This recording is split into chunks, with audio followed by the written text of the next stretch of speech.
안녕하세요, 시청자 여러분. 잠시 귀 기울여 주시겠어요?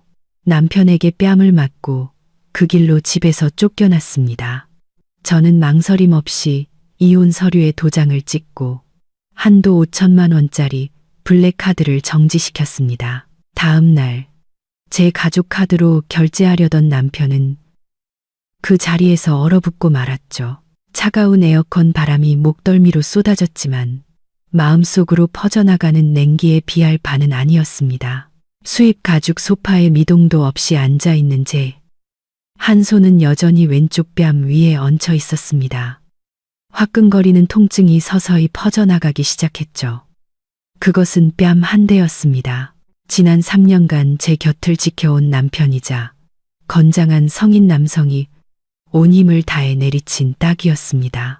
서울의 고급 아파트 안 공기가 무겁게 내려앉았습니다. 벽시계의 초침 소리가 민준의 거친 숨소리와 뒤섞여 건조하게 울렸습니다. 술 냄새가 진동했습니다. 그는 거실 한가운데 서 있었습니다. 이 집 가구 대부분은 제 월급으로 산 것들이었죠. 그의 눈은 분노로 붉게 충혈되어 있었습니다. 저는 고개를 들어 남편을 바라보았습니다. 그 순간 한때 다정했던 그 남자는 끔찍할 정도로 낯설게 느껴졌습니다. 그의 얼굴은 술 기운과 오랫동안 억눌러온 분노로 일그러져 있었습니다.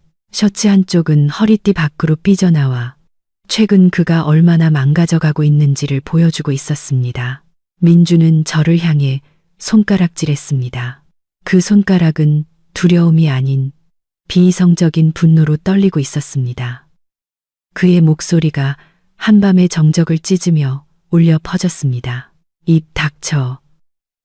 네가 돈 좀 번다고 이제 나를 가르치려 들어. 잘 들어, 이 집 가장은 나야. 나 박민준 아직 안 죽었어. 입술 끝에서 비릿한 피맛이 느껴졌습니다. 방금 맞은 충격으로 입술이 터진 모양입니다. 하지만 이상하게도 눈물은 나지 않았습니다. 보통 남편에게 맞은 아내는 울부짖거나 애원하거나 분노에 차소리치기 마련이죠. 하지만 저는 아니었습니다. 이상할 정도로 차분한 감정이 제 마음을 지배했습니다. 마치 거대한 폭풍 앞에 선 기분이었습니다. 공포에 질려 도망치는 대신 썩어빠진 모든 것을 휩쓸고 지나가도록 내버려 두기로 한 것입니다. 3년의 결혼 생활, 1000일의 시간. 저는 대학 시절 첫사랑과 결혼한 제가 세상에서 가장 행복한 여자라고 생각했습니다. 그때의 민주는 비록 집안은 넉넉하지 않았지만 성실하고 야망 있는 사람이었습니다. 하지만 지금 제 앞에 서 있는 것은 자신의 무능함을 폭력으로 감추려는 열등감에 사로잡힌 남자일 뿐이었습니다. 저는 천천히 손을 내리고 흐트러진 실크 잠옷을 바로잡았습니다. 저의 태연한 행동이 민준을 더욱 화나게 한 것 같았습니다. 그는 달려들어 강화유리 테이블을 세게 내리쳤고 크리스털 찻잔 세트가 요란한 소리를 내며 튀어올랐습니다. 뭘 봐. 지금 나 무시하는 거지. 내 분기 보너스만도 못한 월급 300만 원짜리 남편이라고 비웃는 거잖아. 그렇지. 서연아. 저는 민준의 눈을 똑바로 쳐다봤습니다. 제 눈에는 이제 애정이라고는 조금도 남아있지 않았습니다. 차가운 분석만이 가득했죠. 저는 조금도 떨림 없는 목소리로 또박또박 말했습니다. 취했네요. 가서 자요. 할 얘기가 있으면 내일 아침 맨정신일 때 하죠. 안 취했어. 민주는 소리치며 테이블 위 장식용 꽃병을 바닥으로 쓸어버렸습니다. 도자기가 깨지는 소리가 귀를 찔렀습니다. 오늘 아침 제가 직접 꽂은 백합들이 마룻바닥 위에서 지시겨졌습니다. 그를 향한 저의 마지막 존중심이 사라지는 순간과도 같았죠. 정신 똑똑히 차리고 있어. 널 제대로 가르쳐야겠어. 회사에서 팀장이라고 집에 와서까지 왕비 노릇하려 들지 마. 아내면 남편 말에 순종하고 남편 체면을 세워줄 줄 알아야지. 넌 입만 열면 돈, 돈, 돈. 비교질이나 해대고. 저는 바닥에 잔해를 말없이 바라보았습니다. 날카로운 도자기 파편들이 샹들리에 불빛을 받아 반짝였습니다. 우리가 어쩌다 이 지경까지 왔는지 떠올려 봤습니다. 그저 제 계좌로 들어온 분기 보너스에 대해 무심코 한마디 했을 뿐인데 저는 그 돈으로 그의 낡은 차를 바꿔줄 생각이었습니다. 하지만 열등감이라는 뒤틀린 렌즈를 통해 저의 호의는 그에게 굴욕으로 비쳤던 겁니다. 뺨의 통증은 제 인내심의 한계가 무너졌음을 상기시켰습니다. 저는 운명에 순응하는 여자가 아닙니다. 저는 수백 명의 직원을 관리하는 영업팀장 이서연입니다. 저는 위기 대처법을 압니다. 그리고 이 결혼은 제가 겪어본 최악의 위기였습니다. 저는 자리에서 일어나 깨진 조각들을 넘어 작은 방으로 향했습니다. 민주는 여전히 그 자리에 서서 거친 숨을 몰아쉬며 도전적인 눈빛으로 제 뒷모습을 쳐다보고 있었습니다. 방문을 닫기 전 저는 오늘 밤 마지막으로 그를 돌아보았습니다. 민준 씨, 제 목소리는 가벼웠지만 강철처럼 단단했습니다. 당신은 방금 당신이 가졌던 가장 소중한 걸 잃었어요. 돈이 아니라 나를. 오늘 밤을 똑똑히 기억해요. 당신이 내 몸에 손댈 수 있는 마지막 기회였으니까. 저는 문을 세게 닫고 안에서 잠갔습니다. 밖에서는 민준의 욕설과 함께 무언가를 부수는 소리가 들려왔습니다. 저는 문에 등을 기댄 채 눈물이 터져 나오지 않도록 울지 않을 겁니다. 여자의 눈물은 그 가치를 아는 남자에게만 의미가 있습니다. 폭력을 쓰는 자에게 눈물은 나약함의 증거일 뿐이죠. 오늘 밤은 긴 밤이 될 겁니다. 하지만 저는 압니다. 내일 해가 뜨면 저는 다른 사람이 되어 있을 거라는 것을. 더 이상 맹목적으로 인내하고 용서하는 아내는 없을 겁니다. 어째서 그 따귀가 날아왔는지 이해하려면 지난 한 달간 있었던 일들을 되짚어 봐야 합니다. 어떤 폭풍도 예고 없이 찾아오지는 않는 법이죠. 우리 결혼의 하늘은 이미 오래전부터 잿빛이었습니다. 그저 제가 애써 외면하며 잠시 지나가는 먹구름일 뿐이라고 스스로를 속였을 뿐입니다. 상황이 악화되기 시작한 것은 사흘 전이었습니다. 그날 저는 평소보다 늦게 퇴근했습니다.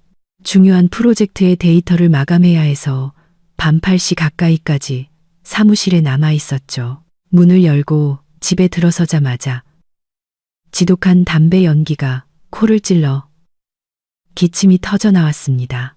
거실 소파에는 민준이 푹 파묻혀 앉아 있었고 테이블 위에는 반쯤 비운 양주병과 담배꽁초로 가득 찬 재떨이가 놓여 있었습니다. TV에서는 뉴스가 나오고 있었지만 소리는 꺼져 있었고 깜빡이는 푸른 빛만이 남편의 수척한 얼굴을 비추고 있었습니다. 저는 가방을 내려놓고 한숨을 삼키며 그에게 다가갔습니다. 또 술 마셨어요? 저는 부드럽게 물으며 술병을 치우려 했습니다. 의사 선생님이 위 안 좋으니까 빈속에 술 마시지 말랬잖아요. 뭐 먹었어요? 저녁 데워줄까요? 민주는 술병을 확 낚아챘습니다. 흐릿한 눈으로 저를 원수처럼 쳐다봤죠. 왜 이렇게 늦게 와? 또 접대했어? 아니면 어떤 놈이랑 같이 있었냐? 저는 그 자리에 얼어붙었습니다. 그가 이렇게 비이성적인 질투를 보인 게 처음은 아니었지만 오늘 그의 말에 담긴 적에는 유난히 날카로웠습니다. 저는 침착하게 설명하려 애썼습니다. 분기 마감이라 마케팅팀이랑 회의하느라 늦었어요. 당신도 알잖아요. 민주는 비웃었습니다. 비뚤어진 조소가 가득했죠. 어련하시겠어. 우리 팀장님은 바쁘시지. 돈 버는 여왕님이시니까. 나는 뭐 그냥 빌빌대는 회사원 나부랭이고 일도 제대로 안 풀려서 일찍 집에 와 아내나 기다리는 셔터맨 신세고 내 얼굴 이제 지겹지? 가슴이 답답해져 왔습니다. 한 달 전부터 민준의 사업이 어려움을 겪고 있었습니다. 친구와 함께 건축 자재 가게를 열었지만 동업자에게 큰돈을 사기당했고 손님도 뜸해졌습니다. 당신 스트레스 받는 거 아니까 제 일에 대해서는 한 번도 힘든 내색 안 했어요. 심지어 제가 승진한 것도 당신 자존심 상할까봐 숨겼는데 저는 그의 옆에 앉아 차갑게 식은 남편의 손을 잡으려 했습니다. 왜 그렇게 말해요? 난 한 번도 당신을 그렇게 생각한 적 없어요. 일이라는 게 잘 될 때도 있고 안 될 때도 있는 거잖아요. 너무 힘들면 잠시 쉬면서 여행이라도 다녀와요. 집안 경제는 내가 책임질 수 있으니까. 맹세컨대 저는 좋은 뜻으로 한 말이었습니다. 제가 든든한 버팀목이라는 걸 알려주고 싶었죠. 하지만 저는 틀렸습니다. 아내에게 열등감을 느끼는 남자에게 그런 관심은 동정이자 그의 자존심을 짓밟는 모욕에 지나지 않았습니다. 민주는 제 손을 거칠게 뿌리치고 벌떡 일어났습니다. 닥쳐. 나한테 잘난 척 좀 하지 마. 내가 책임질 수 있어. 내가 감당할 수 있어. 말은 참 번지르르 하지. 온 세상 사람들이 내가 아내 치마폭에 쌓여 산다고 알게 하고 싶은 거냐. 나 여행 보내놓고 너는 그 시간에 더 잘난 놈들 만나러 다니려고 그러지. 저는 남편을 보며 깊은 무력감을 느꼈습니다. 어떻게 진심 어린 위로가 이렇게까지 악의적으로 왜곡될 수 있을까요? 민준 씨, 너무 심하잖아요. 나 하루 종일 힘들게 일하고 집에 와서 좀 쉬고 싶어요. 당신 걱정하는 게, 당신 건강 챙기라는 게 그렇게 잘못이에요. 내 걱정 따위 필요 없어. 민준이 소리쳤습니다. 내 몸은 내가 챙겨. 내가 돈 좀 번다고 날 조종할 수 있을 거라고 생각하지 마. 내 눈에 난 그냥 실패자일 뿐이잖아. 부정하지 마. 날 보는 내 눈엔 항상 동정이 가득해. 이딴 상황. 이제 진절머리가 난다고. 그는 침실로 들어가 문을 쾅 닫아버렸습니다. 저는 담배 연기 자욱한 거실에 홀로 남아 눈물을 흘렸습니다. 이 호화로운 집을 둘러보았습니다.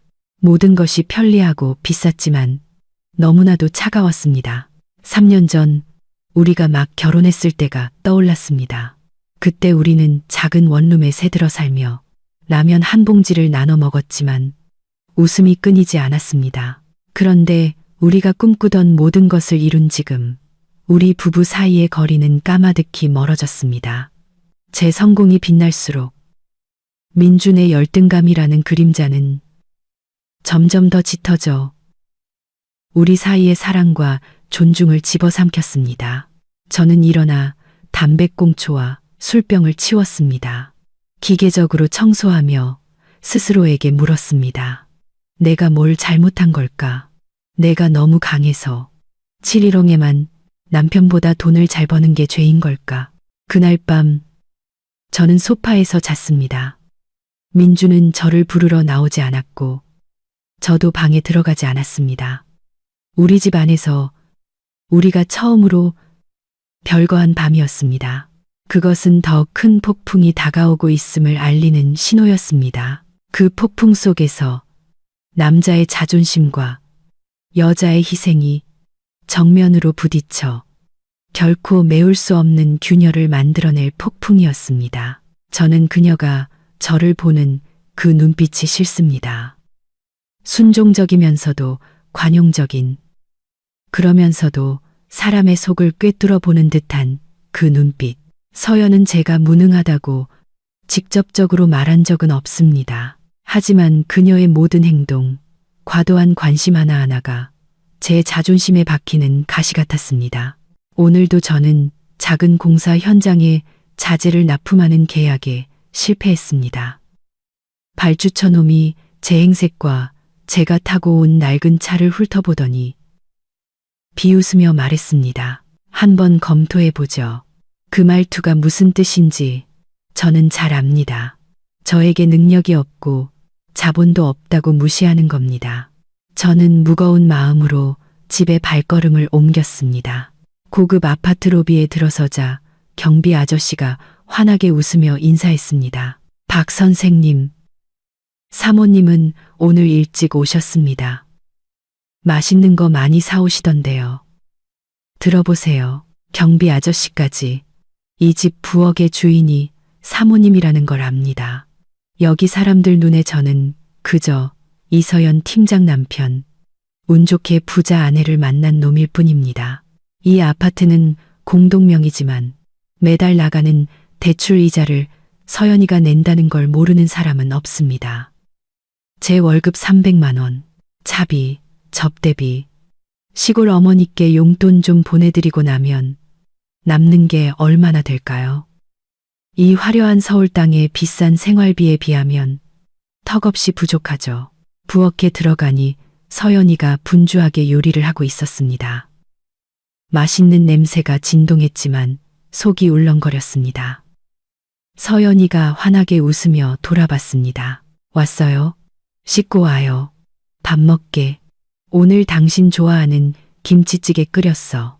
그녀가 아직 갈아입지 않은 비싼 오피스룩, 소파 위에 던져진 명품 가방을 보자 제 자신이 한없이 작고 비참하게 느껴졌습니다.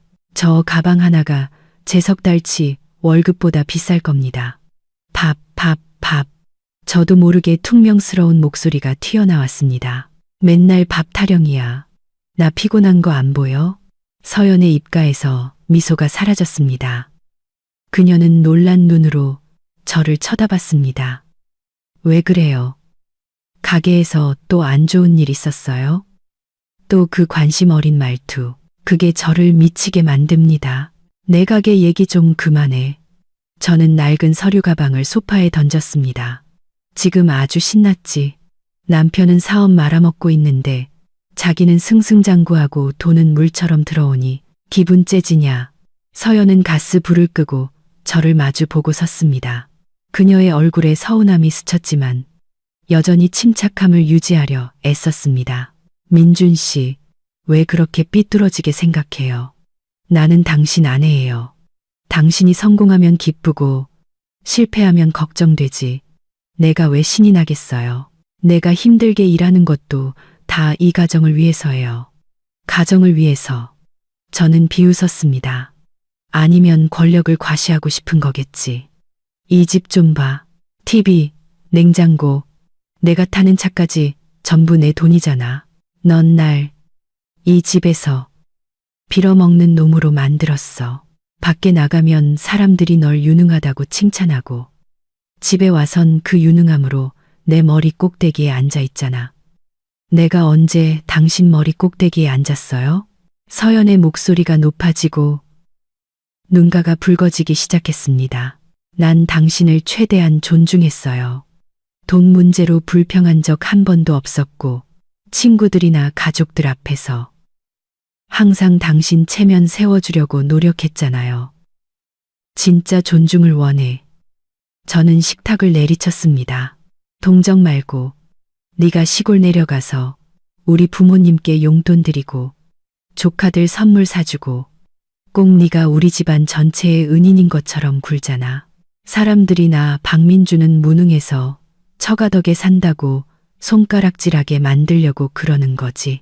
말도 안 되는 소리 좀 그만해요.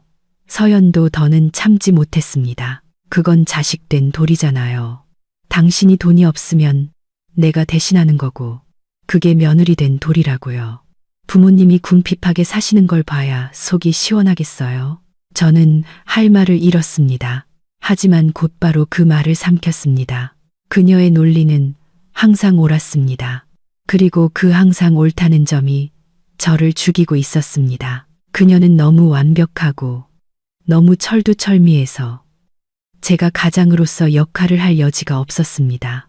저는 그녀의 화려한 인생에서 쓸모없는 장식품이 된 기분이었습니다. 열등감은 맹목적인 분노로 변했습니다. 저는 이 완벽한 껍데기를 부수고 그녀에게 저도 위험이라는 게 있다는 걸 보여줘야겠다고 생각했습니다. 하지만 저는 틀렸습니다.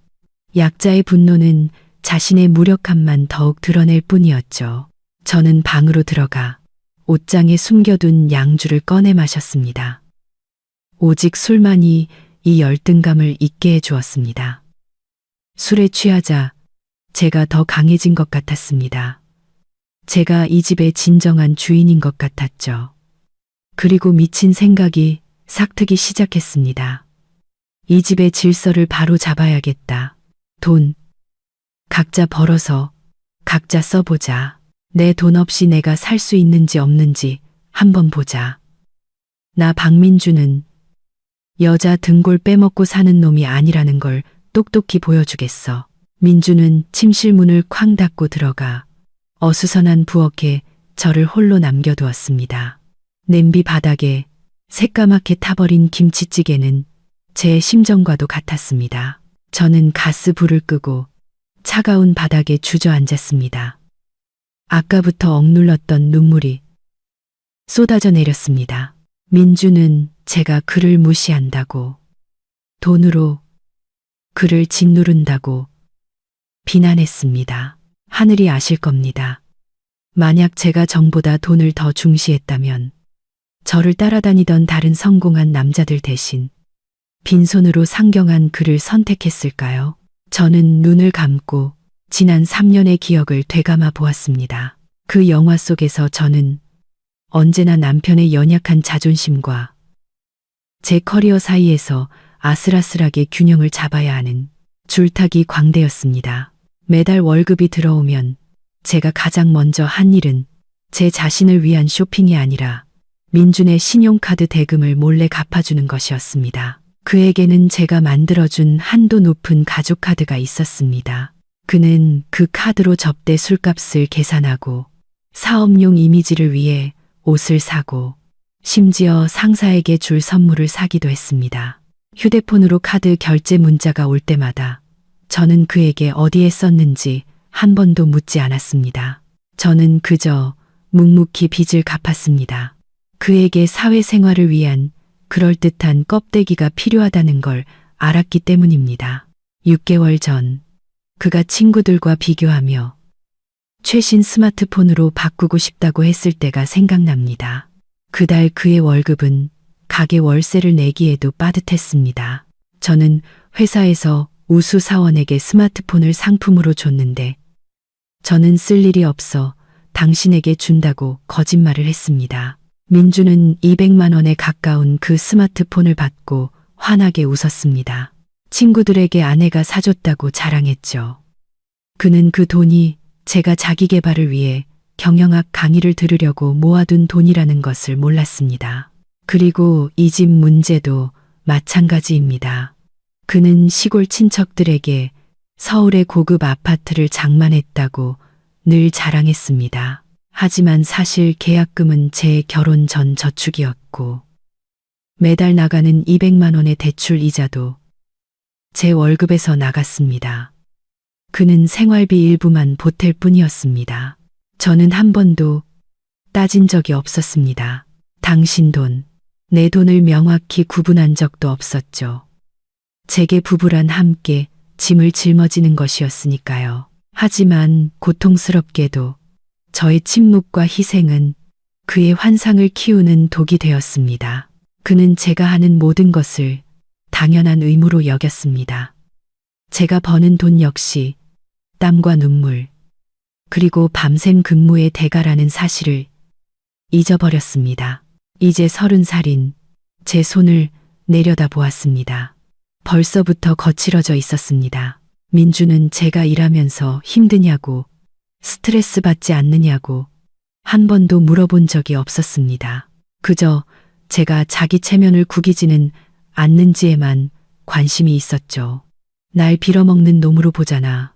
그의 말이 귓가에 맴돌았습니다. 사실 저는 한 번도 그런 생각을 한 적이 없습니다. 하지만 그 스스로가 열등감과 이기심으로 자신을 그 자리에 위치시킨 것입니다. 그는 풍족한 삶을 누리고 싶어 하면서도 자신의 경제적 능력이 부족하다는 사실은 인정하지 않았습니다. 그는 가장이 되고 싶어 하면서도 제가 기댈 수 있는 든든한 어깨는 되어주지 못했습니다. 저는 눈물을 닦고 일어나 타버린 찌개 냄비를 쓰레기통에 버렸습니다. 대담하고도 고통스러운 생각이 제 머릿속에서 싹트기 시작했습니다. 그가 제 보호를 굴욕으로 여긴다면 이제 그만두겠습니다. 그가 그토록 갈망하는 자유와 자존심을 돌려주겠습니다. 그가 경멸하던 아내라는 자금줄이 끊겼을 때 그 허황된 자존심으로 어떻게 살아남는지 한번 지켜보겠습니다.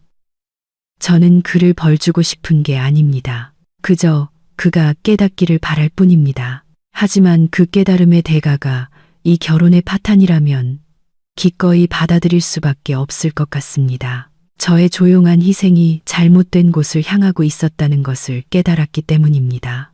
저는 깨질 듯한 두통과 함께 잠에서 깼습니다. 커튼 틈으로 비치는 햇살에 눈을 찡그렸습니다. 옆을 보니 침대는 비어 있었고 서연은 이미 일어난 지 오래된 듯 했습니다. 어젯밤의 다툼이 기억났습니다. 제가 소리를 지르고 테이블을 내리쳤던 일. 하지만 후회는 없었습니다.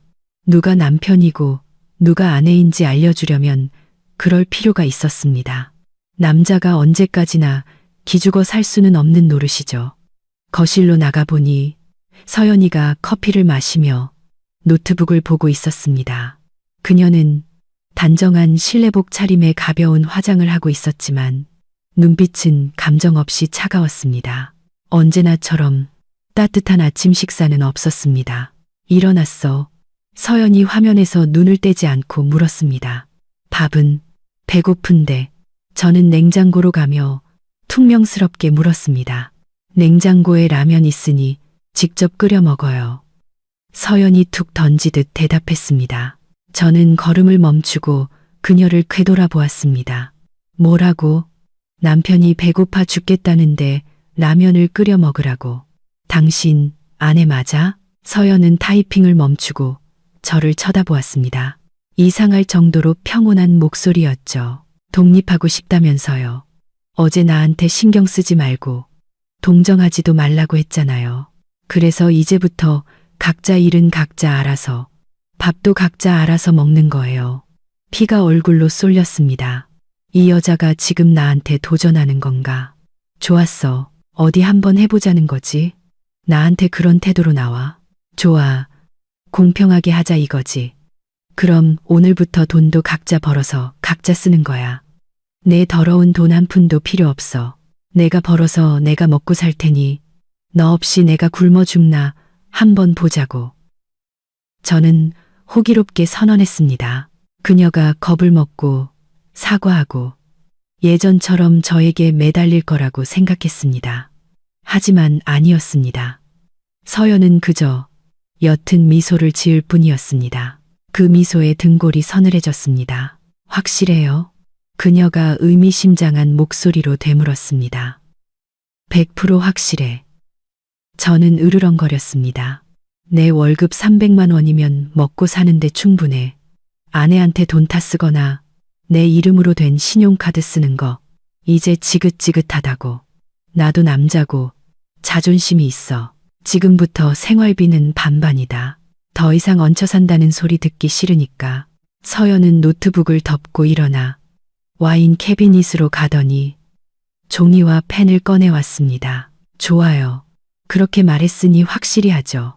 돈은 각자 관리하고 생활비는 반반. 하지만 미리 말해두는데 반반은 모든 걸 반반으로 나누는 거예요.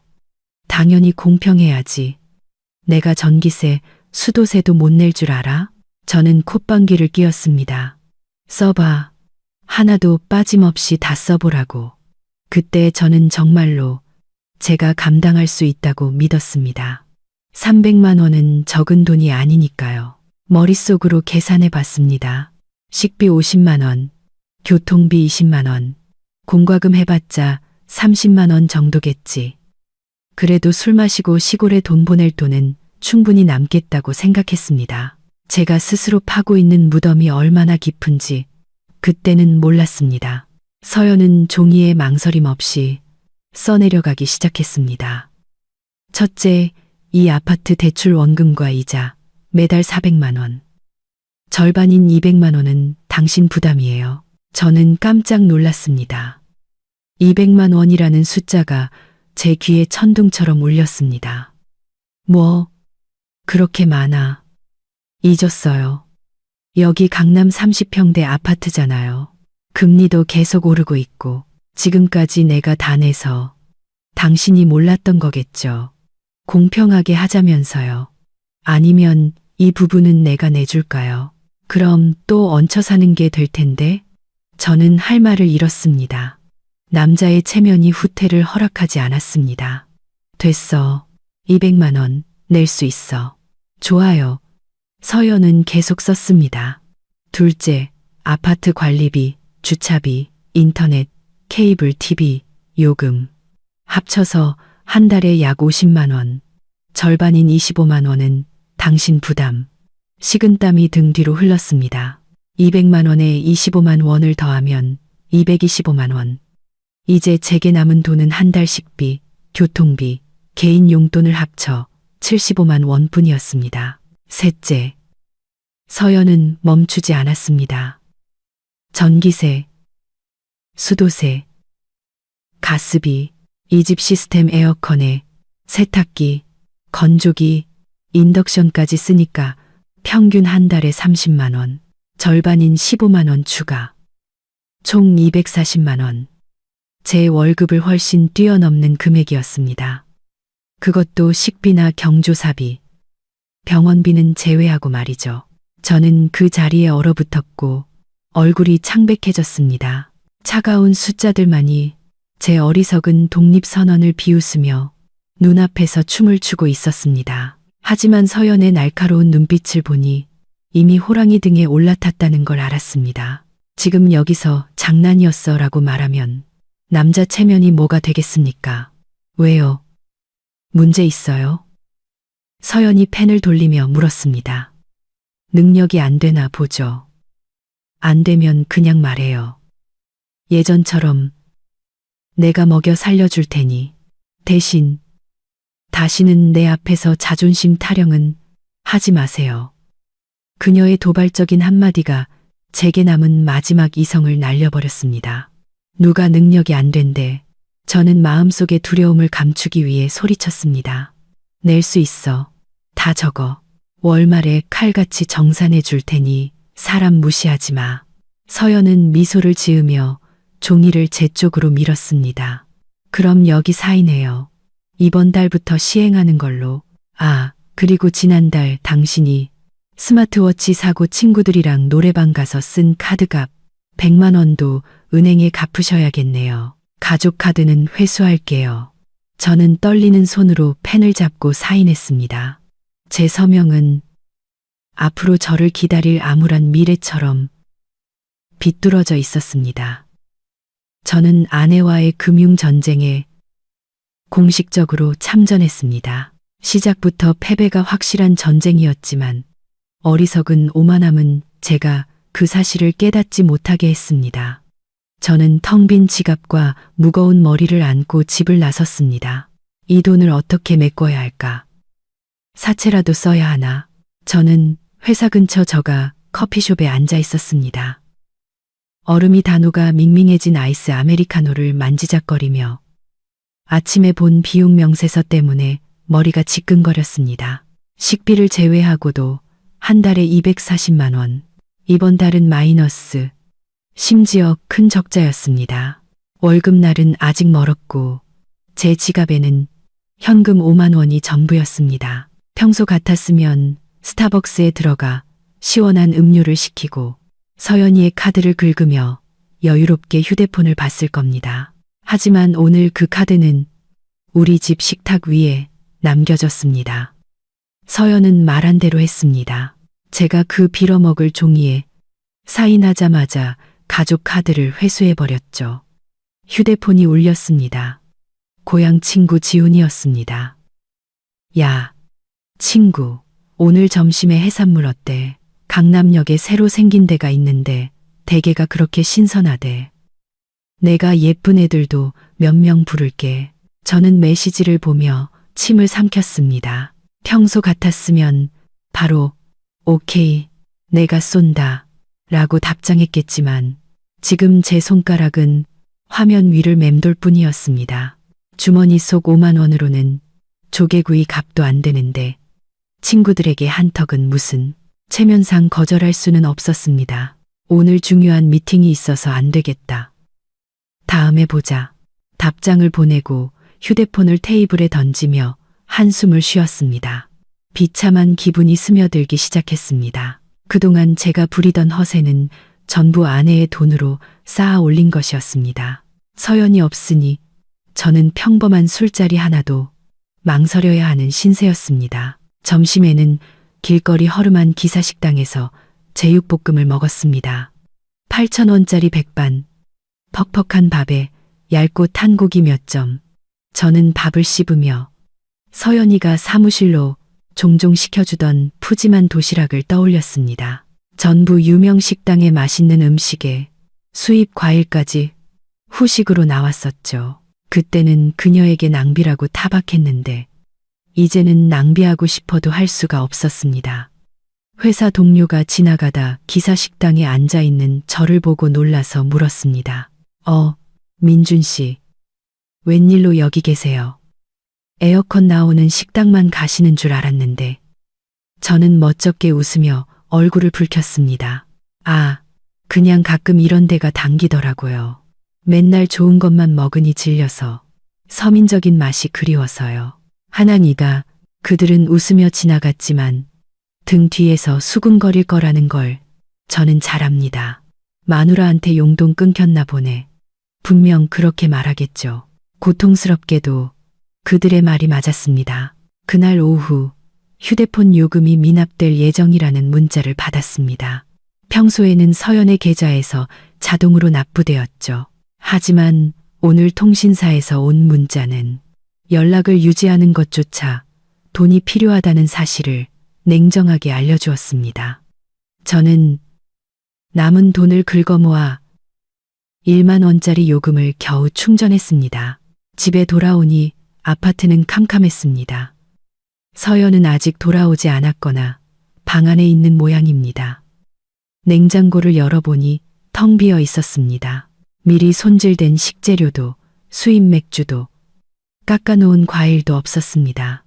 생수 몇 병과 라면 한 봉지가 구석에 덩그러니 놓여 있었습니다. 오늘 아침 서연의 말이 떠올랐습니다. 밥은 각자 알아서. 그녀는 진심이었습니다. 농담이 아니었죠.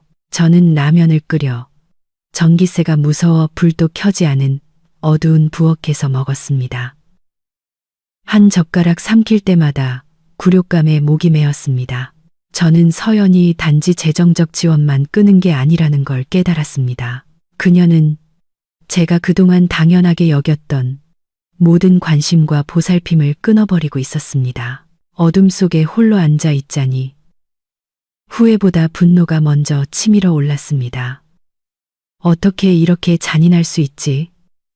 부부 사이에 돈 몇 푼 가지고 이렇게까지 계산적으로 굴다니. 내가 감당 못할 걸 알면서도 나를 모욕하려고 일부러 벼랑 끝으로 몰아넣는 거야.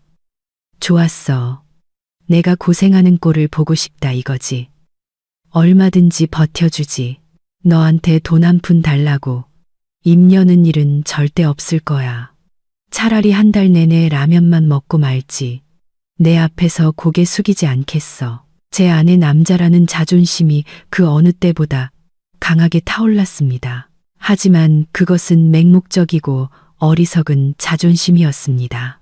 저는 저녁 7시에 집에 돌아왔습니다. 손에는 마트에서 사온 장바구니가 들려 있었습니다.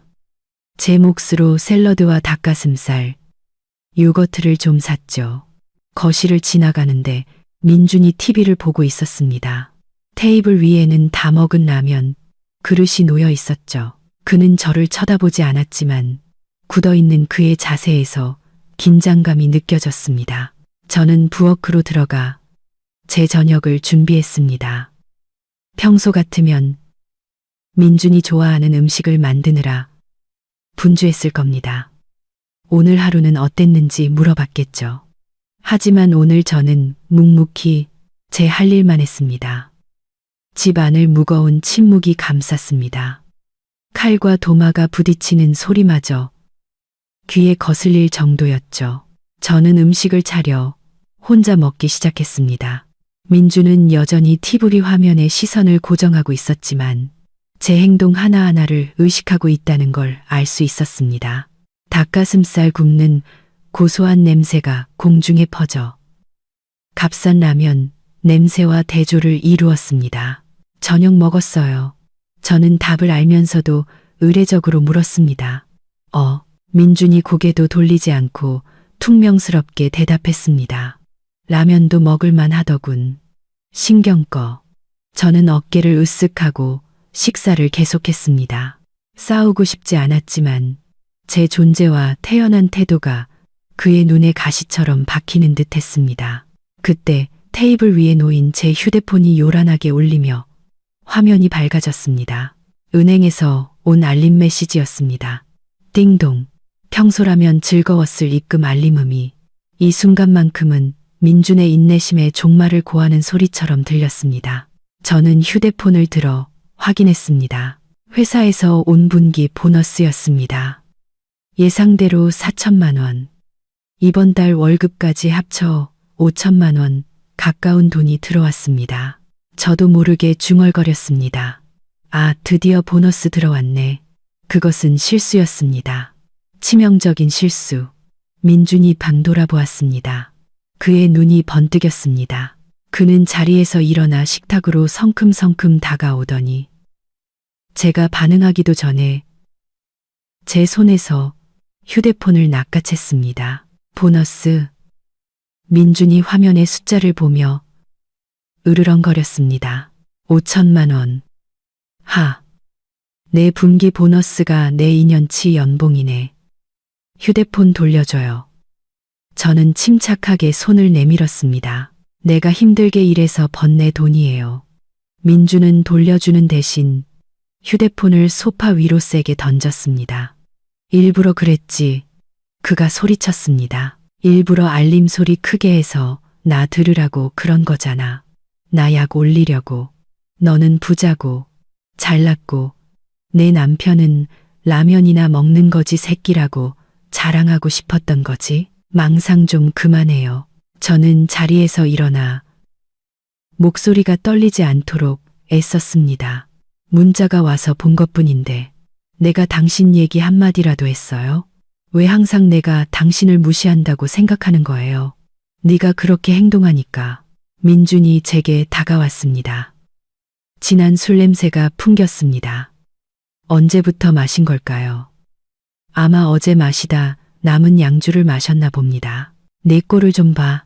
비싼 옷 입고 월급은 수천만 원씩 받고 집에 와선 얼음장처럼 차갑고 나한테 그 빚더미 각서에 사인하게 만들어 놓고 이제 내 앞에서 내 성공을 즐기고 있잖아. 내가 이 집에서 개만도 못한 존재야.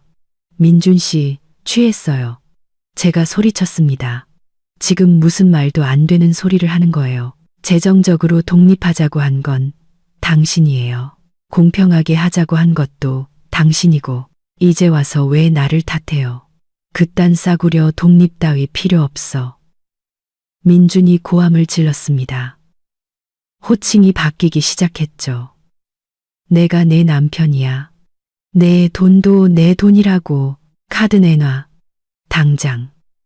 그는 제게 달려들어 가방을 뒤져 지갑을 찾으려 했습니다.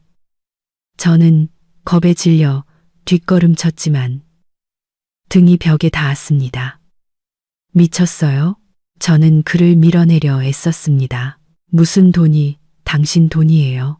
당신이 이 집에 보탠 돈이 한 푼이라도 있어요?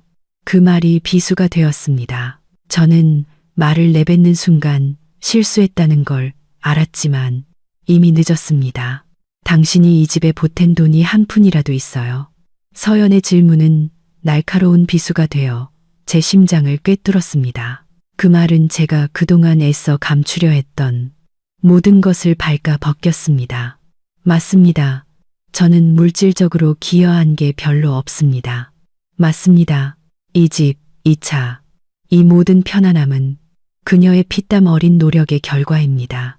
하지만 저는 그녀의 남편이지 않습니까? 남편의 가치가 단지 벌어오는 돈으로만 측정되는 겁니까? 굴욕감이 극에 달해 술기운과 뒤섞이자 통제할 수 없는 분노가 폭발했습니다. 그 순간 제 눈에 비친 서연은 더 이상 현명한 아내가 아니었습니다. 저를 가두는 간수이자 제 죄를 심판하는 판사였습니다. 그녀는 경멸의 눈빛으로 저를 쳐다보고 있었습니다. 적어도 제게는 그렇게 보였습니다. 제 남성성에 도전하고 있었습니다. 네가 감히 나한테 그따위 말을 해. 저는 이를 악물고 소리쳤습니다. 내가 내 남편이고 이 집 가장이야. 네가 돈 좀 있다고 내 머리 꼭대기에 앉아서 날 빌어먹는 놈 취급해. 당신을 빌어먹는 놈 취급한 적 없어요.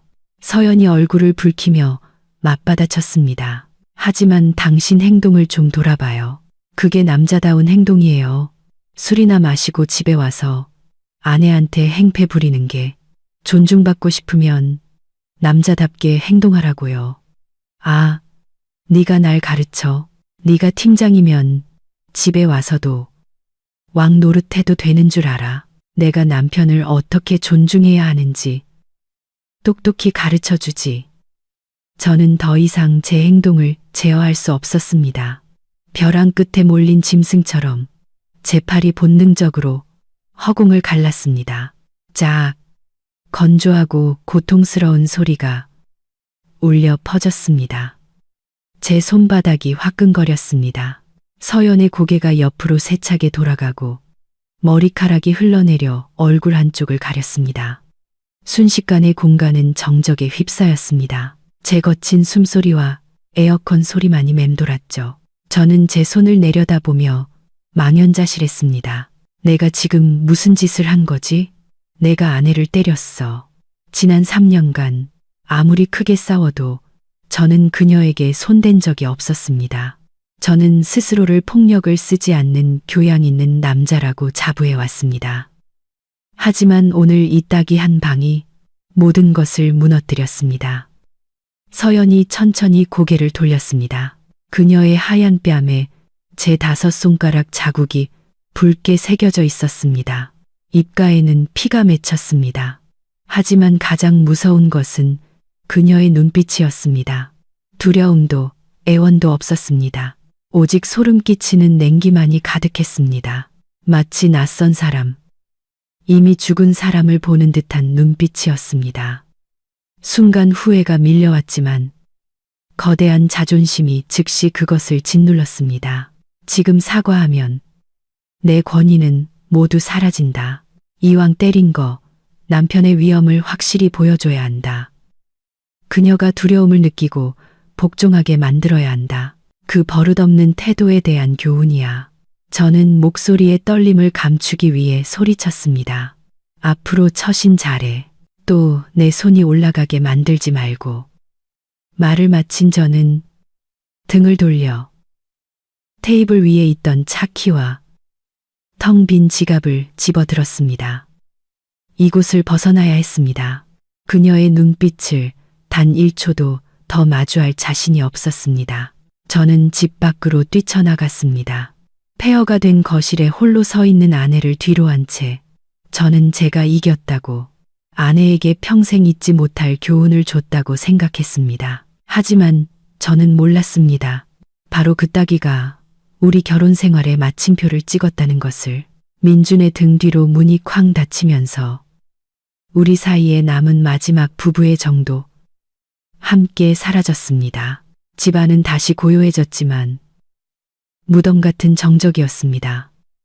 저는 여전히 그 자리에 서서 아픈 뺨을 만졌습니다. 하지만 이 육체적 고통이 저를 그 어느 때보다 정신 차리게 만들었습니다. 저는 화장실로 들어가 거울 속 제 모습을 보았습니다. 한쪽 뺨은 붉게 부어오르고 입술은 터지고 머리는 헝클어져 있었습니다. 이게 성공한 커리어 우먼의 모습인가? 아니요. 이건 결혼에 실패한 여자의 모습이었습니다. 저는 차가운 물을 틀어 얼굴에 세게 끼얹었습니다. 찬물이 상처를 진정시켰지만 마음속에서 타오르는 결심의 불꽃을 끌 수는 없었습니다. 민주는 넘지 말아야 할 선을 넘었습니다. 가정폭력은 단 한 번이라도 용납될 수 없는 것입니다. 이번에 용서하면 두 번째, 세 번째가 있을 것이고 그 후는 처음보다 더 잔혹해질 겁니다. 저는 욕실에서 나와 책상에 앉았습니다. 컴퓨터를 켰지만 일을 하기 위함이 아니었습니다. 인터넷 뱅킹 시스템에 접속하기 시작했습니다. 민주는 자신이 가장이라고 생각합니다. 주먹으로 저를 가르칠 수 있다고 생각하죠. 좋습니다. 진짜 권력이 누구 손에 있는지 보여주겠습니다. 권력은 주먹이나 고함에서 나오는 게 아닙니다. 자신의 삶과 돈을 지배하는 능력에서 나오는 거죠. 저는 민준에게 발급된 가족 카드 목록을 확인했습니다. 플래티넘 카드 하나, JCB 카드 하나, 총 한도는 5천만 원이었습니다. 예전에는 그의 체면을 위해 마음껏 쓰도록 내버려 뒀지만 오늘 밤 이 카드들은 쓸모없는 플라스틱 조각이 될 겁니다. 시계를 보니 밤 12시가 다 되어갔습니다. 시스템 정기 점검 시간이라 온라인으로 즉시 카드를 정지시킬 수 없었습니다. 내일 아침까지 기다려야 했습니다. 저는 밤새 잠들지 못했습니다. 넓은 집안을 서성이며 가구 하나하나를 만져보았습니다. 이 소파는 우리가 함께 골랐고 저 그림은 그가 결혼 1주년 기념으로 선물한 것이었습니다. 모든 추억이 밀려왔지만 이제는 씁쓸함만 남았습니다. 저는 제 개인 짐을 챙기기 시작했습니다. 당장 떠나려는 게 아니라 계산된 이별을 준비하기 위함이었습니다. 바로 이혼하지는 않을 겁니다. 지금 이혼하는 건 그에게 너무 쉬운 길입니다. 저는 그가 진정한 상실감을 맛보게 하고 싶었습니다. 제가 없으면 그가 아무것도 아니라는 사실을 깨닫게 하고 싶었습니다. 새벽 3시쯤 문에서 달그락거리는 소리가 들렸습니다. 민준이 돌아왔습니다. 만취해서 비틀거리며 들어오더니 거실 소파에 쓰러져 바로 코를 골기 시작했습니다. 아내를 때려놓고도 아내가 돈 내는 집, 아내가 산 소파 위에서 그는 편안하게 잠들었습니다. 그의 무심함과 이기심은 극에 달했습니다. 저는 잠든 민준을 내려다보았습니다. 마음에는 어떤 동요도 없었죠. 얇은 담요를 가져와 그에게 덮어주었습니다. 동정심 때문이 아니라 그가 교훈을 얻기도 전에 얼어 죽는 걸 원치 않았기 때문입니다. 잘 자요, 예비 전 남편. 저는 속삭였습니다. 내일 아침 눈을 뜨면 당신의 세상은 무너져 있을 테니까. 아침 8시 저는 VIP 고객인 신한은행 지점에 도착했습니다. 하얀색 정장을 차려입고 뺨에 옅은 멍을 가리기 위해 꼼꼼하게 화장을 했습니다. 뜬 눈으로 밤을 새운 피곤한 눈을 가리기 위해 선글라스도 썼죠. 은행 안은 시원하고 상쾌한 레몬그라스 향이 났습니다. 저를 늘 담당하던 직원이 환하게 웃으며 맞이했습니다. 서연 고객님, 오늘 일찍 오셨네요. 어떤 업무 도와드릴까요? 저는 의자에 앉아 선글라스를 벗고 직원을 똑바로 쳐다보았습니다. 제 계좌에 연결된 박민준 씨 명의의 가족카드 전부 정지시켜 주세요. 직원은 잠시 놀란 듯 멈칫했습니다. 네, 전부 정지하신다고요? 플래티넘 카드랑 JCB 카드 둘 다요? 네, 영구 정지요. 지금 바로 처리해 주세요. 제 목소리는 얼음처럼 차갑고 단호했습니다. 제 심각한 표정을 본 직원은 뭔가 짐작한 듯 했습니다. 그녀는 더 이상 묻지 않고 고개를 끄덕였습니다. 네, 알겠습니다. 바로 처리해 드리겠습니다. 잠시만 기다려 주세요. 타닥타닥. 키보드 소리가 울려 퍼졌습니다. 그 소리 하나하나가 저와 민준 사이에 재정적 연결고리를 끊어내는 칼날 같았습니다. 저는 오가는 사람들을 바라보았습니다. 집을 사기 위해 대출 상담을 받는 젊은 부부의 눈은 희망으로 반짝였습니다. 저도 한때는. 하지만 희망은 양쪽이 함께 가꾸지 않으면 결국 시들고 맙니다. 처리됐습니다, 고객님. 직원이 영수증을 건네며 말했습니다. 이제부터 박민주님 명의의 카드로는 어떤 거래도 불가능합니다. 고마워요. 저는 영수증을 접어 지갑에 넣었습니다. 아, 그리고 어제 그 카드로 결제된 내역이 있는지 확인 좀 해줄 수 있어요? 직원이 키보드를 두드리더니 대답했습니다. 아니요, 고객님. 마지막 거래는 3일 전 강남의 한 맥집집입니다. 저는 고개를 끄덕이고 은행을 나섰습니다. 아침 햇살이 도시를 환하게 비추었지만 이상하게도 마음은 가벼웠습니다. 저는 방금 남편의 가부장적인 허세의 생명줄을 제 손으로 끊어버렸습니다. 휴대폰을 꺼내 민준에게 문자를 보내려다 지웠습니다. 알릴 필요 없습니다. 진실은 가장 필요한 순간에 스스로 모습을 드러낼 겁니다. 예기치 못한 충격이 교훈을 더욱 뼈아프게 만들 테니까요. 저는 택시를 타고 회사로 향했습니다. 오늘 중요한 회의가 있었습니다. 하늘이 무너져도 일은 계속되어야 합니다. 저는 이서연입니다. 그 어떤 것도 제 커리어를 방해하도록 내버려 두지 않을 겁니다. 민주는 그저 그의 마지막 평화로운 아침을 즐기게 놔두죠. 저는 해가 중천에 떴을 때 잠에서 깼습니다. 머리는 깨질 듯 아프고 목은 바싹 말라 있었습니다. 몸을 일으키니 온몸이 쑤셨습니다. 어젯밤의 기억이 끊어진 필름처럼 희미하게 떠올랐습니다. 다툼, 고함, 그리고 허공을 가르던 제 손. 저는 벌떡 일어나 거실을 둘러보았습니다. 집은 섬뜩할 정도로 조용했습니다. 서연은 이미 출근한 지 오래였습니다. 식탁 위에는 아침 식사도 쪽지도 없었습니다. 모든 것이 무서울 정도로 차갑고 정돈되어 있었죠. 저는 여전히 얼얼한 오른손을 주무르며 생각했습니다. 내가 그녀를 때렸어. 그 사실에 약간의 죄책감이 들었지만 어젯밤 그녀는 너무 심했습니다. 내 자존심을 건드렸죠. 정신 차리게 하려면 따귀 한 대쯤은 필요했습니다. 여자는 가르치지 않으면 안 돼. 하지만 서연의 성격을 압니다. 그녀는 뒤끝이 길 겁니다. 그리고 더 중요한 건 지금 제가 돈이 필요하다는 사실입니다. 지갑은 텅 비었고 카드는 그녀가 정지시키겠다고 으름장을 놓았죠. 저는 그냥 겁을 준 거라고 생각했습니다. 상황을 무마하려면 제가 먼저 숙이고 들어갈 필요가 있었습니다. 남자가 아내에게 조금 져주는 게 뭐 대수겠습니까? 목적만 달성하면 되죠. 저는 휴대폰을 들고 서연에게 카카오톡 메시지를 보냈습니다. 여보, 아침에 늦잠 자서 당신 못 보고 나왔네. 어젯밤 일은 내가 너무 취해서 그랬어. 마음에 담아두지 마. 부부싸움은 칼로 물베기라잖아. 내가 잘못했어. 점심은 먹었어. 저녁에 일찍 와. 맛있는 거 사줄게. 메시지를 보내고 나서 안도의 한숨을 쉬었습니다. 이렇게 달콤한 사과 메시지를 보내면 그녀의 마음도 누그러질 겁니다. 여자란 다 그렇지 않습니까? 달콤한 말에 약하죠.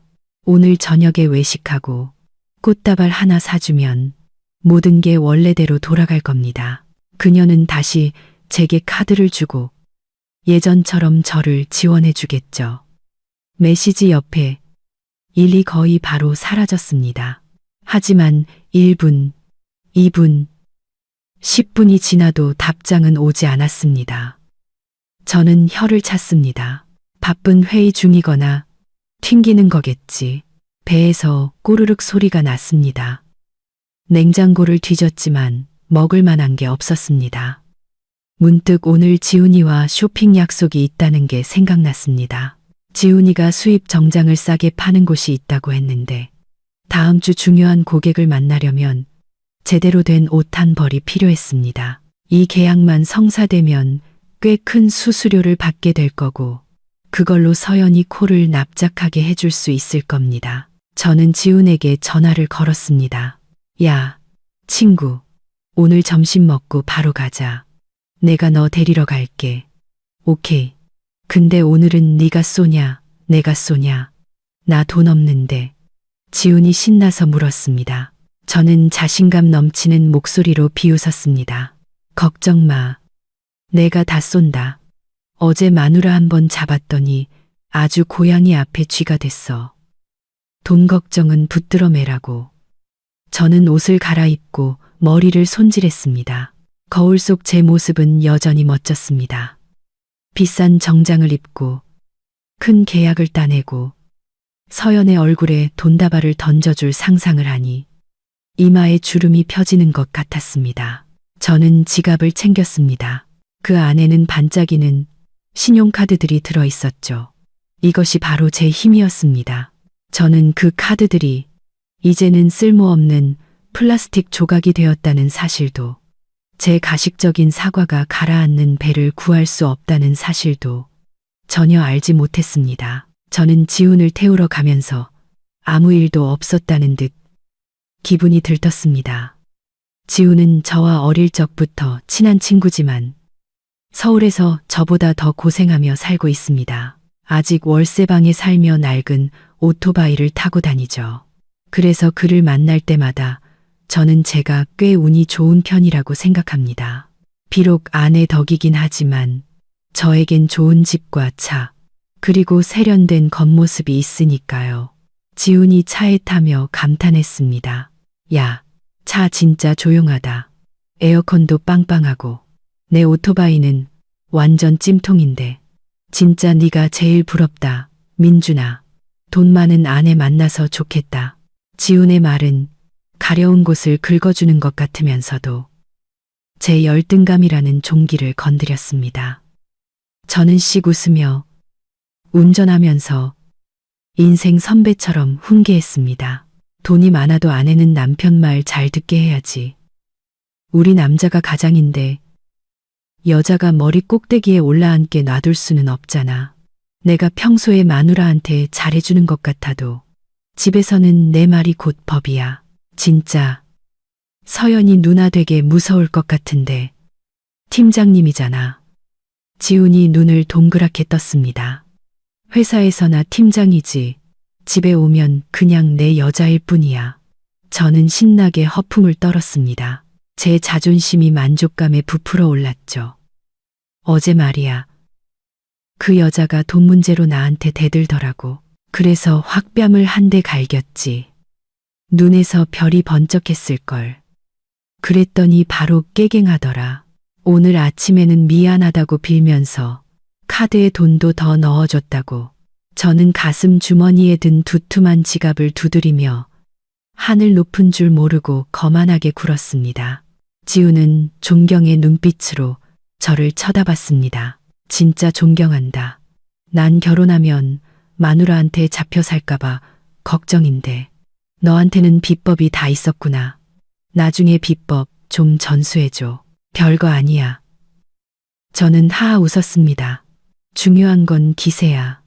네가 없어도 잘 살 수 있고 오히려 더 잘 산다는 걸 보여줘야 해. 여자는 버려지거나 무시당하는 걸 제일 무서워하거든. 우리가 무심할수록 더 매달리게 되어 있어. 우리는 강남 신세계 백화점에 차를 세웠습니다. 이곳의 화려함이 저를 더욱 흥분시켰습니다. 저는 위풍당당하게 걸으며 지훈을 값비싼 명품 매장으로 이끌었습니다.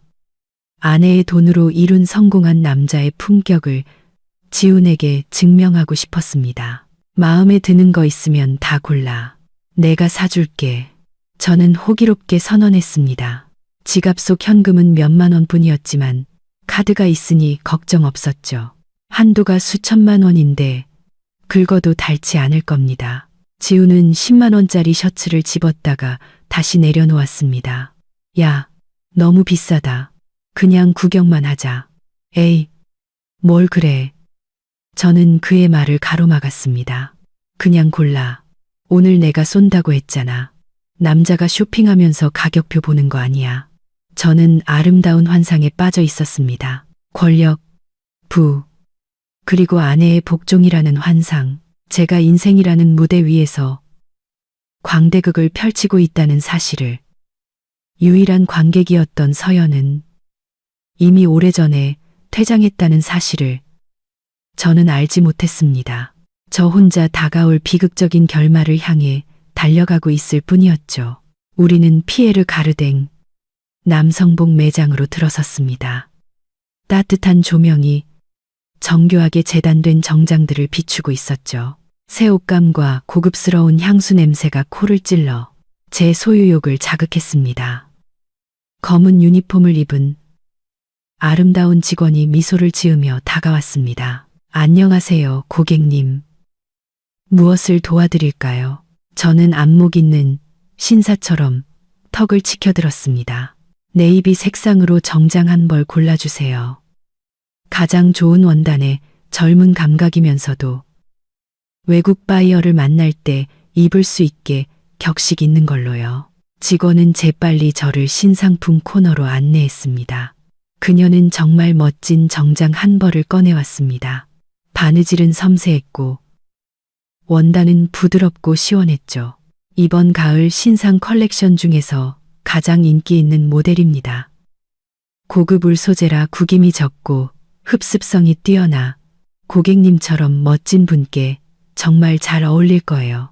저는 만족스럽게 고개를 끄덕이며 정장을 몸에 대보고 탈의실로 들어갔습니다. 거울 속에 비친 제 모습은 완전히 다른 박민준이었습니다. 더 이상 돈 문제로 전전긍긍하는 실패한 남자가 아니었죠. 거울 속에는 위험 있고 매력적인 성공한 사업가가 서 있었습니다. 정장은 마치 맞춤 제작한 것처럼 제 넓은 어깨를 감싸고 큰 키를 돋보이게 했습니다. 밖으로 나와 옷깃을 정리하자 지훈이 눈을 반짝이며 말했습니다. 야, 진짜 멋있다.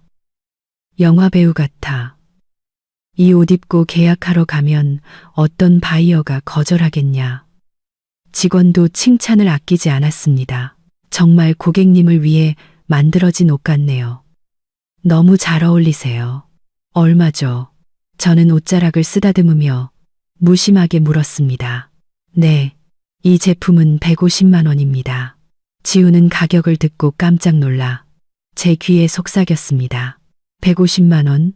미쳤다. 그냥 딴 데 가서 이 30만 원짜리 사 입자.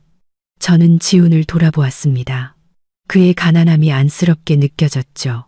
넌 아무것도 모르는구나. 싼 게 비지떡이야. 이 30만 원짜리는 없어 보이잖아. 우리가 큰 비즈니스를 하려면 겉모습이 정말 중요하다고. 150만 원이 아니라 200만 원이라도 살 거야. 저는 직원을 향해 당당하게 선언했습니다. 이걸로 할게요. 포장해 주시고 저기 와인색 실크 넥타이도 하나 추가해 주세요. 눈에 띄게. 네, 알겠습니다. 총 162만 원입니다. 계산대로 와주시겠어요? 저는 마치 황제처럼 자신감 넘치는 걸음으로 계산대로 향했습니다. 지갑을 꺼내 그 안에서 권위의 상징인 검은색 플래티넘 카드를 천천히 꺼냈습니다. 이것은 서연이 1년 전에 만들어준 한도 3천만 원짜리 카드였습니다. 저는 주로 큰 금액을 결제할 때 이 카드를 썼고 한 번도 문제가 생긴 적이 없었습니다. 저는 두 손가락으로 카드를 집어 거만한 미소와 함께 계산원에게 건넸습니다. 일시불이요. 그 순간 저는 세상의 정점에 서 있는 기분이었습니다. 하지만 저는 몰랐습니다. 제 발밑에 바로 나락이 펼쳐져 있고 저를 삼키기 위해 입을 벌리고 있다는 것을. 계산원은 두 손으로 카드를 받아들고 능숙하게 단말기에 넣었습니다. 저는 계산대에 기댄 채 쇼핑이 끝나면 5성급 호텔 해산물 뷔페에 갈 계획에 대해 지훈에게 떠들고 있었습니다. 이거 끝나면 그랜드 호텔 가서 랍스터 뷔페나 먹자. 거기 랍스터가 그렇게 신선하대. 마음껏 먹어. 돈 좀 있다고 쪼잔하게 굴면 쓰나. 지우는 침을 꿀꺽 삼키며 고개를 끄덕였습니다. 내 덕에 호강한다. 친구야. 삑삑삑. 단말기에서 이상한 소리가 났습니다. 결제가 성공했을 때 나는 경쾌한 소리와는 달랐죠. 계산원이 눈살을 찌푸리며 화면과 제 카드를 번갈아 보았습니다. 그녀가 다시 한번 카드를 긁었지만 여전히 건조한 오류음만 들렸습니다. 죄송합니다, 고객님. 거래가 거절되었습니다. 직원이 약간 어색한 미소를 지으며 고개를 들었습니다. 저는 잠시 멈칫했지만 태연한 척했습니다. 단말기 문제인가 보네요. 이 카드 한도 아직 많이 남았는데 다시 한번 해보세요. 직원은 다시 한번 시도했습니다. 그녀는 카드의 칩 부분을 조심스럽게 닦은 후 다시 단말기에 꽂았습니다. 매장 안의 모든 시선이 계산대로 쏠리기 시작했습니다. 공기가 점점 무거워졌습니다. 그래도 안 되네요. 고객님, 승인 거절이라고 뜹니다. 혹시 다른 카드는 없으신가요? 얼굴이 화끈거리고 피가 귀로 쏠리는 기분이었습니다. 이게 무슨 일이지? 어제만 해도 이 카드로 담배를 샀는데 설마 서연이가? 아니, 그럴 리가 없어. 그녀는 감히 그렇게 못해. 내가 체면을 얼마나 중요하게 생각하는지 알잖아. 분명 기계 오류일 거야. 말도 안 돼. 제가 소리쳤습니다. 요즘 은행들 일 처리하는 게 왜 이래? 알았어요. 다른 카드 쓸게요. 저는 두 번째 카드를 꺼냈습니다. 이것은 서연이 만들어준 JCB 카드였습니다. 저는 위험을 되찾으려는 듯 카드를 계산대 위에 던졌습니다. 이걸로 긁어봐요. 이건 확실히 될 테니까. 옆에 서 있던 지훈이 걱정스러운 표정을 지었습니다. 괜찮냐? 아니면 내가... 나도 돈 없는데. 걱정 마. 저는 속으로 폭풍이 몰아치고 있었지만 그를 안심시켰습니다. 전산 오류일 뿐이야.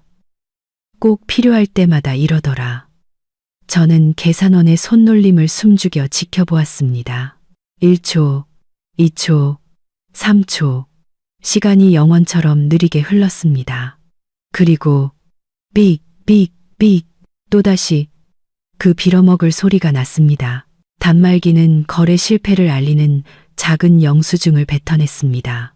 계산원은 난처한 눈빛으로 저를 쳐다보았습니다. 그 눈빛에는 약간의 의심이 섞여 있었죠. 고객님, 이 카드도 거절되었습니다. 식은땀이 이마에 맺히기 시작했습니다. 심장이 가슴속에서 미친 듯이 뛰었습니다. 두 개의 카드, 서로 다른 은행, 동시에 전산 오류가 난리가 없었습니다.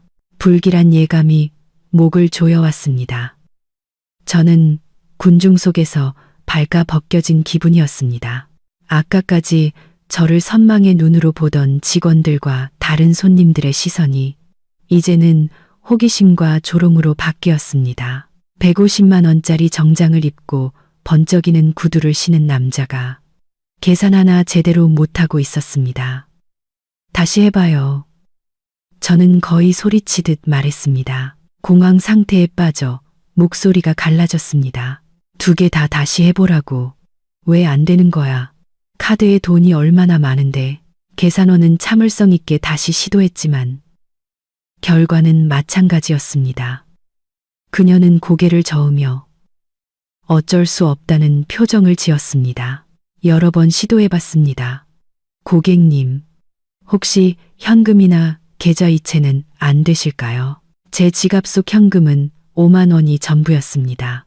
계좌이체 300만 원 월급이 들어오는 제 개인 계좌는 월 초에 자질구레한 빚을 갚느라 이미 바닥을 드러냈습니다. 저는 완전히 빈털터리였습니다. 저는 도움을 바라는 눈으로 지훈을 쳐다보았습니다. 하지만 지훈은 제 눈을 피하며 휴대폰을 보는 척했습니다. 그도 알고 있었습니다. 자신은 도움이 안 된다는 것을. 그리고 아마 저와 함께 있는 것이 창피해지기 시작했을 겁니다. 저는 지갑을 뒤져 혹시 남은 카드가 없는지 찾았습니다. 대학 시절에 쓰던 낡은 농협 체크카드가 하나 있었습니다. 잔액이 몇천 원 정도 남아있을 겁니다. 저는 절박한 심정으로 마지막 카드를 직원에게 건넸습니다. 이것도 한번 해봐요. 직원은 동정 어린 눈빛으로 저를 보며 카드를 받았습니다. 그녀가 카드를 긁자 이번에는 카드 오류가 아니라 잔액 부족 메시지가 떴습니다. 카드는 되네요, 고객님. 그런데 잔액이 부족합니다. 35,000원밖에 없네요. 그녀의 말은 어제 서연에게 맞은 뺨보다 더 아픈 두 번째 따귀가 되어 제 얼굴에 날아왔습니다. 35,000원. 그것이 아내에게 큰 소리치던 이 가장의 전 재산이었습니다. 저는 그 자리에 얼어붙었고 손발을 어디에 둬야 할지 몰랐습니다. 몸에 걸친 정장은 불에 달군 쇠 갑옷처럼 무겁게 느껴졌습니다. 쥐구멍이라도 숨고 싶었습니다. 당장 이 세상에서 사라지고 싶었죠. 고객님, 직원이 조심스럽게 불렀습니다. 혹시 가족분께 전화해서 은행에 확인해 보시는 건 어떠세요? 보안 문제로 카드가 잠겼을 수도 있으니까요. 가족에게 전화하라고요? 이 카드들에 대한 권한을 가진 유일한 가족은 서연이었고 그녀는 무섭도록 침묵하고 있었습니다. 저는 떨리는 손으로 휴대폰을 꺼내 은행 고객센터 번호를 눌렀습니다. 진실을 알아야 했습니다. 마음속으로는 이미 9할은 짐작하고 있었지만 고객센터와 연결되는 동안 계산원이 갑자기 입을 열었습니다. 그녀는 단말기와 연결된 컴퓨터 화면에서 더 자세한 정보를 본 듯했습니다. 아, 고객님. 시스템의 상세 오류 코드가 업데이트되었네요. 저는 휴대폰을 내리고 그녀를 뚫어지게 쳐다보았습니다. 심장이 났는 것 같았죠. 무슨 오류인데요. 직원은 제가 창피할까봐 주위를 살피며 저와 지훈만 들을 수 있도록 목소리를 낮춰 말했습니다. 저 시스템에 따르면 이 카드는 주카드 소유자의 요청으로 영구 동결 및 해지 처리되었다고 나옵니다. 플래티넘 카드와 JCB 카드 모두 동일한 상태입니다. 주카드 소유자, 그 세 단어는 제게 남은 마지막 체면을 산산조각 내는 망치 소리처럼 울려 퍼졌습니다. 주카드 소유자는 서연이었습니다. 저는 그저 부카드 소유자, 일시적으로 돈 쓸 권한을 부여받은 기생충에 불과했습니다. 그리고 그 권한은 그녀가 원하면 언제든 빼앗을 수 있는 것이었죠. 제 얼굴은 붉어졌다가 창백해지고 다시 잿빛으로 변했습니다. 발밑에 땅이 꺼지는 것 같았습니다. 옆에 서 있던 지우는 입을 떡 벌리고 저를 이상한 생물체 보듯 쳐다봤습니다. 내 마누라가 카드 정지시킨 거야? 지훈이 믿을 수 없다는 목소리로 물었습니다. 네가 마누라를 가르쳤다며, 네가 가장이라며. 지훈의 질문은 제가 쓰고 있던 가면을 찢어버렸습니다. 더 이상 숨길 것이 없었습니다. 초라하고 비참한 진실이 드러났습니다. 저는 성공한 사업가도 위험 있는 남편도 아니었습니다. 저는 그저 아내에게 빌부터 사는 가난뱅이였고 대낮에 사람들 앞에서 생명줄이 끊긴 신세였습니다. 주변 손님들이 수군거리기 시작했습니다. 멀쩡하게 생겨서 마누라 카드를 쓰네.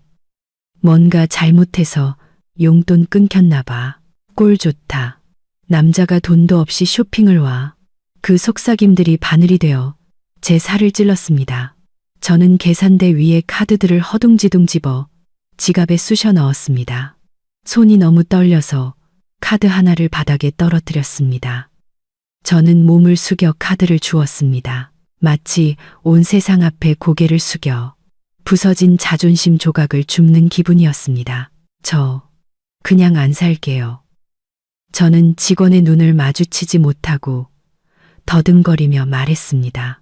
집에 가서 아내한테 다시 물어봐야겠어요. 뭔가 오해가 있었나 봐요. 저는 몇 분 전까지만 해도 제 것이라고 생각했던 정장을 급히 벗어 직원에게 돌려주었습니다. 이제는 손에 닿을 수 없는 물건이었습니다. 저는 뒤도 돌아보지 않고 문을 향해 걸었습니다.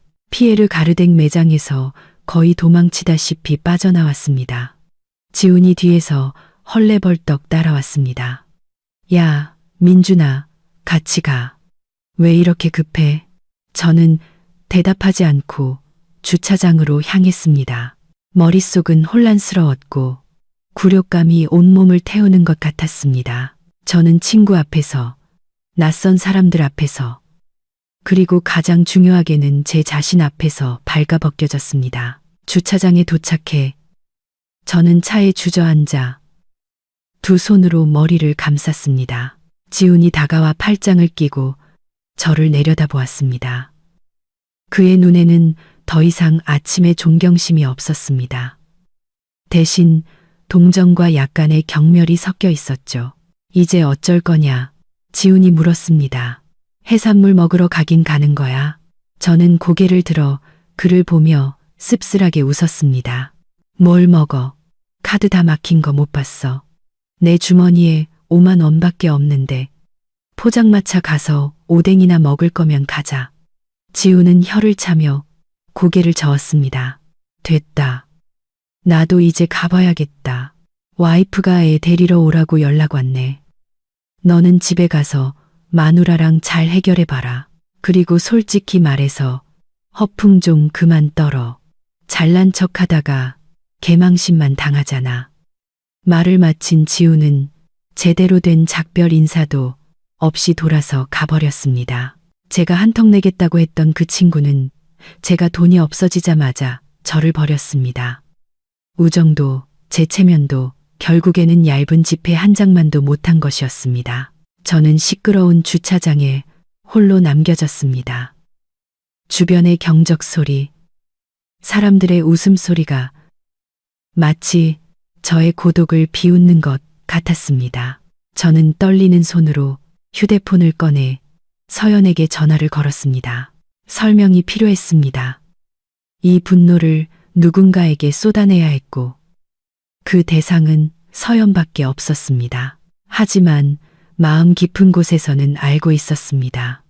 가장 원망스러운 사람은 바로 저 자신이라는 것을. 저는 사무실에서 프로젝트 서류를 검토하고 있었습니다. 그때 전화벨이 울렸고 화면에 남편이라는 이름이 떴습니다. 저는 아침 내내 이 전화를 기다렸습니다. 이 순간이 올 줄 알고 있었죠. 저는 차를 한 모금 마시고 심호흡을 한 뒤 전화를 받았습니다. 여보세요. 수화기 너머로 민준의 거친 숨소리와 시끄러운 길거리 소음, 그리고 분노에 찬 목소리가 들려왔습니다. 당신 대체 무슨 짓을 한 거야, 이서연. 왜 내 카드를 막아? 친구들 앞에서, 사람들 앞에서 나 망신 주니까 속이 시원해. 저는 휴대폰을 귀에서 살짝 떼고 그가 소리치는 것을 기다렸습니다. 제 목소리는 겨울 호수처럼 차갑고 평온했습니다. 민준 씨, 이상한 걸 묻네요. 오늘 아침에 돈은 각자 알아서 쓰기로 합의서에 사인했잖아요. 그 카드는 제 계좌에 연결된 가족 카드고 그 안에 돈도 내 돈이에요. 내가 내 카드를 정지시킨 게 뭐가 잘못됐죠? 그래도 나한테 말은 해줬어야지. 이건 비겁한 짓이야. 백화점에서 물건 사려는데 카드가 막혀서 얼마나 창피했는지 알아? 창피해요. 저는 비웃었습니다. 아내 돈 못 써서 창피해요. 그럼 아내 뺨을 때리고 아내를 무시한다고 욕했을 때의 창피함은 느껴봤어요? 그건 그거고 이건 이거지. 민준이 소리쳤습니다. 쓸데없는 소리 하지 말고 당장 카드 풀어. 나 기름도 넣어야 하고 점심도 먹어야 한다고. 싫어요. 저는 단호하게 말했습니다. 독립하고 싶으면 끝까지 독립하세요. 당신도 손발 멀쩡하고 직업도 있으니 스스로 벌어서 먹고 살아요. 나는 당신의 현금 인출기가 아니고 떼쓰면 다 들어주는 엄마도 아니에요. 지금 이 순간부터 모든 지원을 끊겠습니다. 알아서 하세요. 당신, 감히. 민준의 목소리가 공포에 질려 떨리기 시작했습니다. 당신, 내 아내잖아. 아내는 하녀가 아니고 공짜 은행도 아니에요. 저는 한 글자 한 글자 힘주어 말했습니다. 당신이 내 뺨을 한 대 때렸고 나는 당신 카드를 끊었어요. 공평하죠? 아, 그리고 오늘 저녁밥 안 할 거니까 알아서 챙겨 먹어요. 저는 그가 더 말할 틈도 주지 않고 전화를 끊었습니다. 휴대폰을 내려놓자 가슴 한구석이 욱신거렸습니다. 아팠지만 악성 종양을 도려내기 위해 필요한 고통이었습니다. 저는 그에게 너무 많은 기회를 주었고 그는 그 모든 것을 짓밟았습니다. 이제는 그 오만함에 대한 대가를 치를 때였습니다. 화면이 꺼진 휴대폰을 내려다 보았습니다. 그녀가 전화를 끊었습니다. 정말로 저를 버렸습니다. 저는 넉나간 사람처럼 집으로 돌아왔습니다. 강남에서 집까지 오는 길이 이렇게 멀게 느껴진 적은 없었습니다. 서울의 햇살은 뜨거웠지만 제 마음은 얼어붙을 듯 차가웠습니다. 제 주머니에는 체크카드에 남은 3만 5천 원과 몇천 원의 현금이 전부였습니다. 이 돈으로 이틀은 버틸 수 있을까요? 아파트에 도착해 공동현관에 카드키를 댔습니다. 다행히 카드키는 작동했습니다. 적어도 저를 길거리로 내쫓지는 않았군요. 문을 열고 집으로 들어섰습니다. 집은 조용했지만 뭔가 달라져 있었습니다. 거실이 평소보다 카랬고 벽에 걸려있던 그림 몇 점과 장식용 화분들이 사라졌습니다. 저는 침실로 달려갔습니다. 옷장 문이 활짝 열려 있었고 옷장 안의 절반, 즉 서연의 옷들이 사라졌습니다.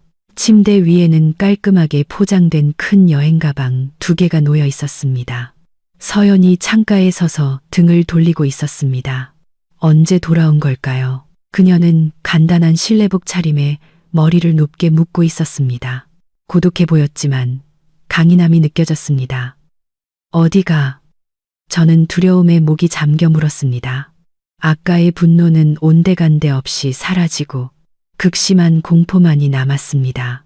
서연이 저를 돌아보았습니다. 그 눈빛은 고통스러울 정도로 평온했습니다. 잠시 나가 있으려고요. 그녀가 말했습니다. 회사 근처에 원룸 하나 구했어요. 왜? 저는 그녀에게 다가가 손을 잡으려 했지만 그녀는 뒤로 물러나 피했습니다. 카드 문제 때문에 집을 나간다고. 미안해. 내가 잘못했어. 카드 다시 풀어줘. 다시는 낭비 안 할게. 제발 가지마. 서연은 고개를 저으며 씁쓸하게 웃었습니다. 아직도 아무것도 모르네요. 민준 씨. 돈이 문제가 아니에요. 당신의 삶의 태도가 문제라고요. 당신은 나를 무시하고 폭력을 휘두르면서도 나에게 의지해서 살고 싶어 하죠. 가장이 되고 싶어 하면서 책임은 지기 싫어하고 나 이제 지쳤어요. 내가 변할게. 저는 맹세했습니다. 열심히 일하고 술도 안 마실게. 제발 기회를 한 번만 줘. 기회는 말로 하는 게 아니에요. 민준 씨. 서연이 테이블 위에 놓인 전기세, 수도세 고지서를 가리켰습니다. 기회는 행동으로 보여주는 거죠. 저는 제 앞에 서 있는 남자를 보았습니다. 민주는 고개를 숙인 채 어깨를 떨고 있었습니다. 정말 비참해 보였죠. 어젯밤의 그 난폭함은 어디로 갔을까요? 오늘 아침 아내를 가르치겠다던 그 거만함은 어디로 갔을까요? 재정적 버팀목이 사라지자 그는 나약한 어린아이의 본 모습을 드러냈습니다. 저는 여행 가방, 손잡이를 끌었습니다. 마룻바닥 위로 바퀴 구르는 소리가 제 마음이 부서지는 소리처럼 건조하게 울렸습니다. 떠나고 싶지 않았습니다. 이곳은 제 집이고 제가 공들여 만든 보금자리였습니다. 하지만 떠나야 했습니다. 민준을 이 집에 홀로 남겨두고 그가 혹독한 현실과 마주하게 해야 했습니다. 한 달간 별거예요. 저는 최후 통첩을 날렸습니다. 이 한 달 동안 나는 다른 곳에서 살 거예요. 당신은 여기 남아서 집을 지켜요. 하지만 똑똑히 들어요. 나는 어떤 돈도 지원하지 않을 거예요. 전기세, 수도세, 관리비, 그리고 당신 식비까지 전부 당신이 알아서 해결해야 해요. 민준이 고개를 들었습니다. 그의 눈이 공포로 커졌습니다. 한 달 동안 월급 300만 원으로 이 모든 비용을 감당하면서 어떻게 살라는 거야? 그건 당신 사정이죠. 저는 냉정하게 대답했습니다. 당신이 남자라면서요. 자존심이 있고 독립하고 싶다면서요. 지금이 그걸 증명할 때예요. 만약 한 달 뒤에 빚 하나 없이 모든 공과금을 해결하고 무엇보다 그 가부장적이고 유치한 생각을 바꾼다면 그때 다시 이야기해보죠. 만약 못하면 민준이 떨리는 목소리로 물었습니다. 못하면 저는 그의 눈을 똑바로 쳐다보았습니다. 내 이름으로 서명된 이혼 서류가 법원으로 보내질 거예요. 그때 우리는 부부가 아니라 원고와 피고로 만나게 되겠죠.